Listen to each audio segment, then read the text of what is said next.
Hello students, knowledge academy में आप लोगों का स्वागत है। हम लोग पढ़ रहे थे इंडियन पॉलिटी, भारतीय राज्य व्यवस्था, और आज इसका पार्ट 2 होगा ब्रिटिश ताज के अंतर्गत पारित अधिनियम। पार्ट 1 में हम लोगों ने कंपनी के अंतर्गत पारित अधिनियम पढ़े थे और 1773 से 1853 तक के अधिनियम की बात की थी हमने, ठीक है। और आज हम लोग ब्रिटिश ताज के अंतर्गत पारित अधिनियम को 1858 से 1947 तक पढ़ेंगे बच्चों। तो अब इसमें हम लोग पहले बात करते हैं 1858 का भारत सरकार अधिनियम, उस पर आधारित क्वेश्चन है। पहले एक क्वेश्चन देखिए आप लोग, और इसके साथ इसका हम एक्सप्लेनेशन भी देते चलेंगे, जिससे रिलेटेड सभी क्वेश्चन आप बना पाएंगे। तो चलिए देखिए, पहला क्वेश्चन क्या है, किस अधिनियम के द्वारा गवर्नर जनरल को भारत का वायसराय कर दिया गया।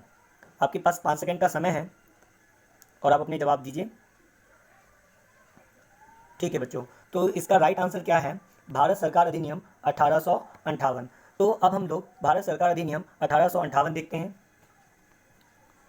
ठीक है, देखिए आपके सामने है भारत सरकार अधिनियम 1858, और इसमें पहला पॉइंट कह रहा है शासन महारानी विक्टोरिया के अधीन, यानी कि 1858 से पहले जो शासन था वह महारानी विक्टोरिया के अधीन नहीं था, अर्थात वह ब्रिटिश कंपनी यानी कि ईस्ट इंडिया कंपनी के अधीन था। और 1858 से यह शासन महारानी विक्टोरिया के अधीन हो गया। और ऐसा क्यों हुआ, चलिए इसको भी समझ लेते हैं।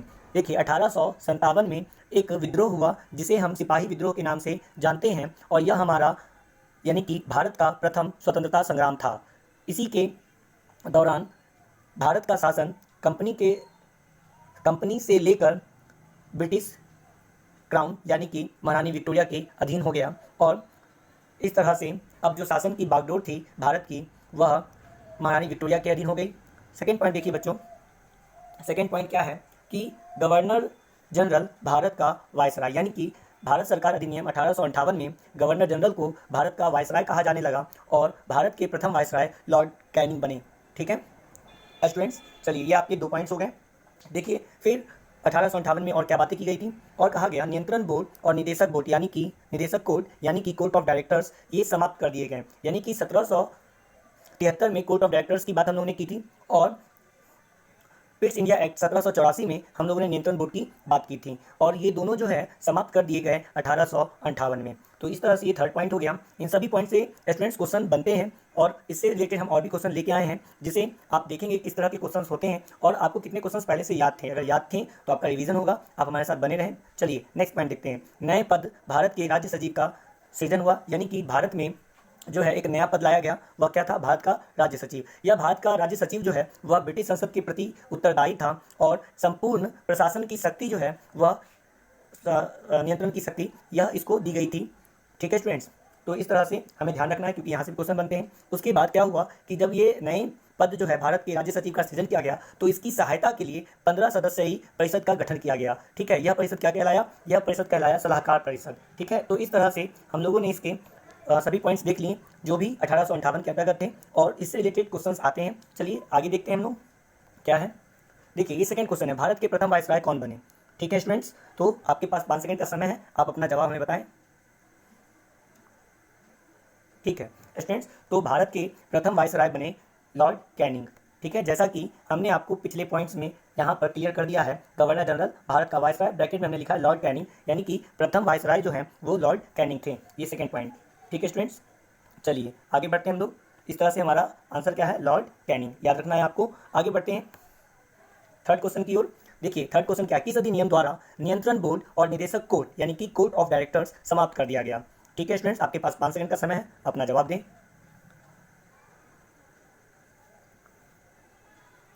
ठीक है, तो इसका जवाब क्या है, भारत सरकार अधिनियम 1858। इस पॉइंट्स को भी हम लोगों ने जो एक्सप्लेनेशन किया था उसमें देखा था हम लोगों ने। यहाँ पे आप देख सकते हैं कि थर्ड पॉइंट है कि नियंत्रण बोर्ड और निदेशक कोर्ट यानी कि कोर्ट ऑफ डायरेक्टर्स समाप्त कर दिया गया। ठीक है स्टूडेंट्स, चलिए तो थर्ड क्वेश्चन भी हम लोग का हो गया। अब हम लोग फोर्थ क्वेश्चन देखते हैं क्या है। तो देखिए फोर्थ क्वेश्चन है, किस अधिनियम द्वारा एक नए पद भारत के राज्य सचिव का सृजन किया गया। ठीक है स्टूडेंट्स, आपके पास 5 सेकंड का समय है, जवाब दें। चलिए तो इसका राइट आंसर क्या है, भारत सरकार अधिनियम 1858। तो इस पॉइंट को भी हमने देखिए अपने एक्सप्लेनेशन में लिखा है। यहाँ पर आप देख सकते हैं कि हमारा जो फोर्थ पॉइंट है कि एक नए पद भारत के राज्य सचिव का सृजन किया गया, जो कि ब्रिटिश संसद के प्रति उत्तरदायी था। ठीक है, और भारतीय प्रशासन की संपूर्ण नियंत्रण की शक्ति जो है वो इसके हाथ में थी। चलिए अगले क्वेश्चन की ओर बढ़ते हैं हम। 5वां क्वेश्चन, किस अधिनियम द्वारा कानून बनाने की प्रक्रिया में भारतीय प्रतिनिधियों को शामिल करने की शुरुआत हुई? चलिए स्टूडेंट्स इसका आंसर दीजिए, आपके पास 5 सेकंड का समय है। चलिए ठीक है, तो इसका आंसर जो है क्या होगा? इसका आंसर होगा भारत परिषद अधिनियम 1861। ठीक है, तो जैसा कि हमने बताया भारत सरकार अधिनियम 1858 में इसकी कोई बात नहीं की गई है कि कानून बनाने की प्रक्रिया में भारतीय प्रतिनिधियों को शामिल करने की बात, ऐसा कुछ भी नहीं है 1858 में। तो चलिए ये है हमारा भारत परिषद अधिनियम 1861। तो इसको भी देख लेते हैं, इसमें क्या क्या मुख्य पॉइंट हैं उनको देख लेते हैं।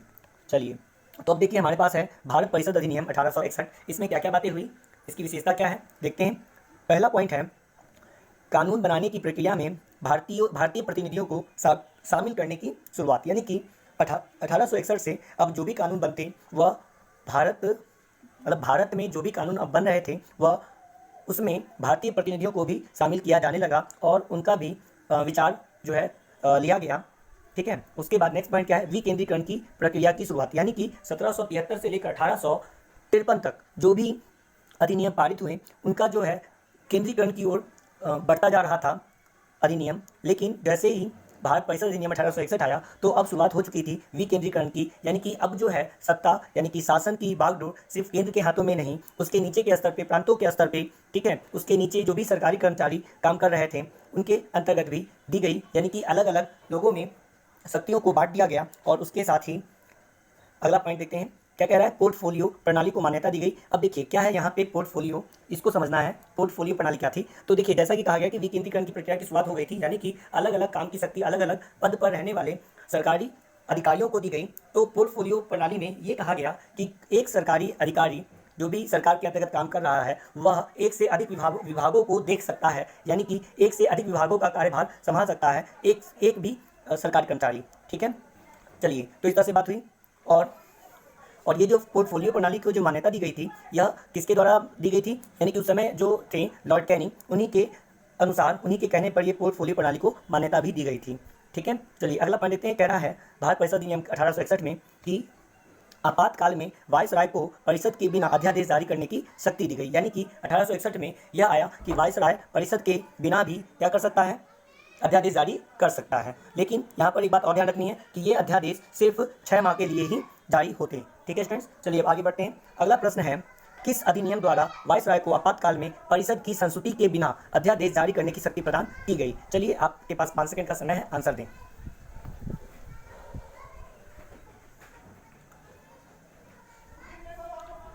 ठीक है, तो चलिए जैसा कि हम लोगों ने देखा भारत परिषद अधिनियम 1861 का ये लास्ट पॉइंट था कि वायसराय को आपातकाल में परिषद की संस्तुति के बिना, यानी कि परिषद की अनुमति या परिषद से बिना विचार विमर्श के वे अध्यादेश जारी कर सकते थे अगर किसी भी तरह का आपातकाल होता है। तो यह शक्ति प्रदान की गई जो कि पहले नहीं थी किसी भी वायसराय के पास। ठीक है, चलिए स्टूडेंट्स आगे बढ़ते हैं हम लोग। अगला प्रश्न है किस अधिनियम के अंतर्गत भारतीय विधान परिषद को बजट पर बहस करने की शक्ति प्राप्त हुई? चलिए आपके पास 5 सेकंड का समय है, जवाब दें।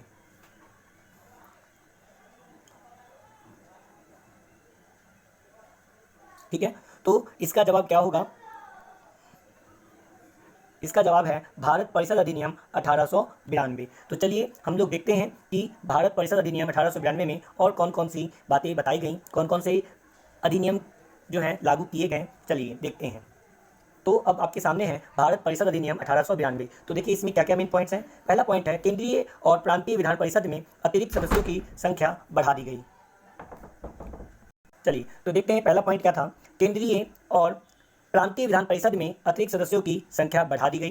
ठीक है स्टूडेंट्स, नेक्स्ट पॉइंट था भारतीय विधान परिषद को बजट पर बहस करने की शक्ति और सरकार से प्रश्न पूछने का अधिकार दिया गया। ठीक है स्टूडेंट्स, और थर्ड पॉइंट था सिफारिशों पर गैर सरकारी सदस्यों की नियुक्ति का प्रावधान, यानी कि जो सदस्य सरकारी कर्मचारी नहीं थे, सरकारी सदस्य नहीं थे, ठीक है, लेकिन वह विधान परिषद में उनको शामिल किया गया था। किसके लिए? तो विधान परिषद के साथ बजट पर बहस करने के लिए और सरकार से प्रश्न पूछने के लिए। तो उन्हें भी सिफारिशों के आधार पर क्या किया जाने लगा? नियुक्ति किया जाने लगा उन लोगों का भी। चलिए तो इस तरह से हमारा ये 3 पॉइंट है जो भारत परिषद अधिनियम 1892 के अंतर्गत आता है। यानी कि हम कह सकते हैं कि उस समय तक चुनाव प्रणाली नहीं अपनाई गई थी, यानी कि जैसा कि हमने बताया था कि 1861 के अधिनियम में क्या हुआ था कि भारतीयों को यानी कि कानून बनाने के लिए भारतीय प्रतिनिधियों को भी शामिल किया जाने लगा तो वो गैर सरकारी सदस्य कहलाते थे। लेकिन 1892 में अब उन गैर सरकारी सदस्यों की भी नियुक्ति का प्रावधान शुरू हो गया था। ठीक है स्टूडेंट्स, आगे बढ़ते हैं। चलिए अगला क्वेश्चन देखिए, किस अधिनियम को मार्ले मिंटो सुधार के नाम से जाना जाता है। चलिए स्टूडेंट्स, तो आपके पास 5 सेकंड का समय, आंसर दें।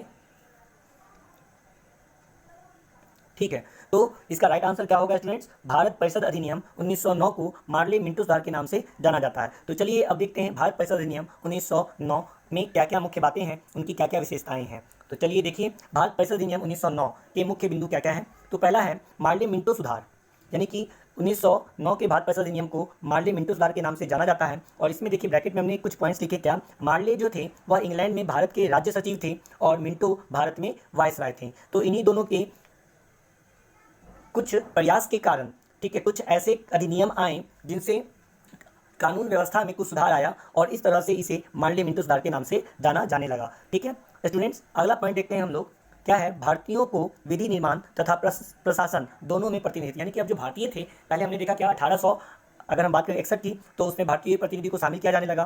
ठीक है, उसके बाद हमने देखा कि 1892 में उनको नियुक्त भी किया जाने लगा सिफारिशों के आधार पर। और अब जो है 1909 में भारतीयों को विधि निर्माण तथा प्रशासन दोनों में प्रतिनिधित्व करने की छूट दी गई।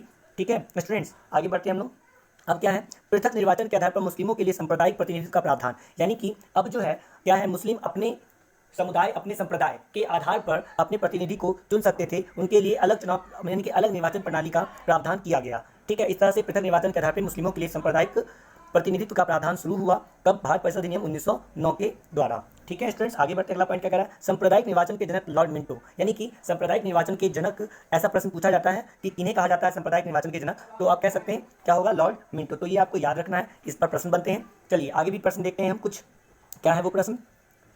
देखिए अगला प्रश्न है, सांप्रदायिक निर्वाचन के जनक के रूप में किसे जाना जाता है। तो इसका आंसर होगा, अभी आप लोग देखा, चलिए बताइए क्या होगा आंसर, 5 सेकंड का समय आपके पास। तो देखिए इसका आंसर होगा लॉर्ड मिंटो, जैसा कि हम लोगों ने पिछले एक्सप्लेनेशन में देखा, सांप्रदायिक निर्वाचन के जनक लॉर्ड मिंटो को कहा जाता है। चलिए तो आगे बढ़ते हैं, ये हमारा 9वां प्रश्न हो चुका। 10वां प्रश्न देखते हैं, किस अधिनियम के द्वारा, यह हम लोग का अंतिम प्रश्न है। चलिए देखते हैं किस अधिनियम के द्वारा पृथक निर्वाचन के आधार पर मुस्लिमों के लिए सांप्रदायिक प्रतिनिधित्व का प्रावधान किया गया। चलिए आपके पास 5 सेकंड का समय, आंसर दे सकते हैं।